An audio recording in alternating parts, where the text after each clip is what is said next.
Hello, my name is Kyla Katigbak and I'm a graduate student at FIT's Fashion and Textile Studies Master's Program. This year, our class is working on an exhibition being held at the museum at FIT, and it is entitled Beyond Rebellion, Fashioning the Biker Jacket, which runs from March 4th through April 5, 2014. I'm here with Gabby Lotario and Addie Franco-Paddock, who are current students in the Accessory Design program at FIT. They were kind enough to help us create customized leather swatches for our exhibition, and they're going to walk us through their creative process. So, Gabby, tell us about your swatch. If you can just tell us your design process, what were your inspirations?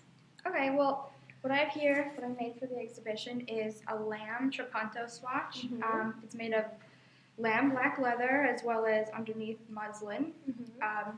What I used to make the trapunto bullseye are shoelaces and piping, what I would use in a handbag in one of my courses.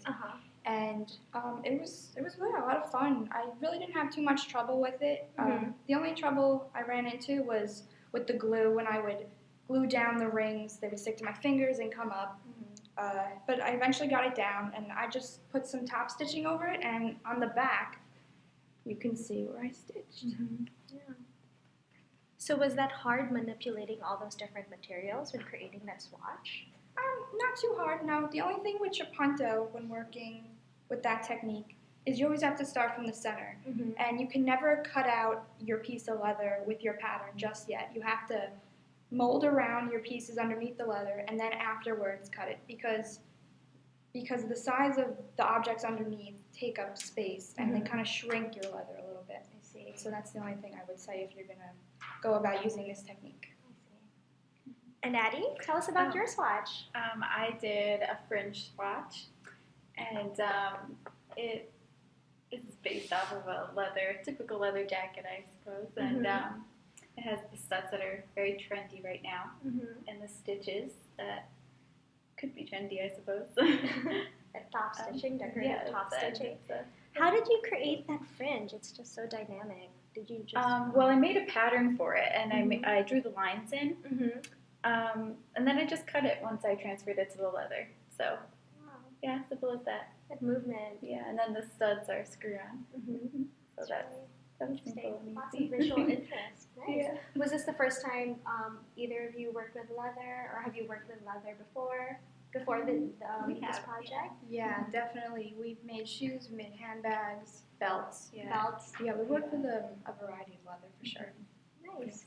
So, for your program, would you say leather is one of your favorite materials to work with, or are there other materials that you prefer? It's my favorite.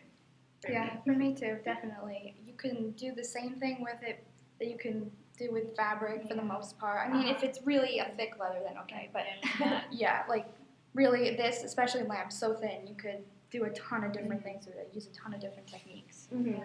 And you get the raw edge feel. Yes, exactly.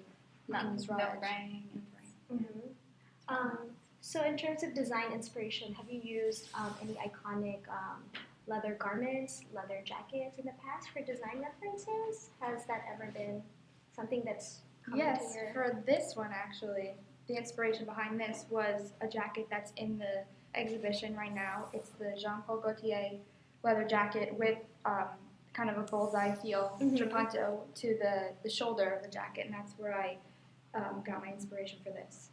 That's nice. Yeah, I didn't have any real inspiration, just, the jacket, I guess. When you think leather jacket, all these visual references just come to mind. Yes, exactly. Definitely a fun project. So a couple of fun questions to wrap up this interview. So if you had to choose between three objects, what would you choose? A leather jacket, leather boots, or a leather purse? Absolutely a leather jacket. Okay. Definitely leather boots. What type of design would you want on your leather jacket or your boots? Trapunto. So you would want trapunto on your boots. I want a ton of fringe, yeah. On your jacket. Yes. Well, I know who you should call. And lastly, when I say leather jacket, what first three words come to mind? Hard. Soft. And manipulative. Manipulative. Thank you so much, Addie and Gabby, for coming to this interview and for walking us through your creative process. And thank you for making these wonderful leather swatches for our exhibition. Oh, no problem. It was a good time. Yeah. Great, thanks. We're glad you had a lot of fun, and we look forward to seeing you come to our exhibition, Beyond Rebellion, Fashioning the Biker Jacket.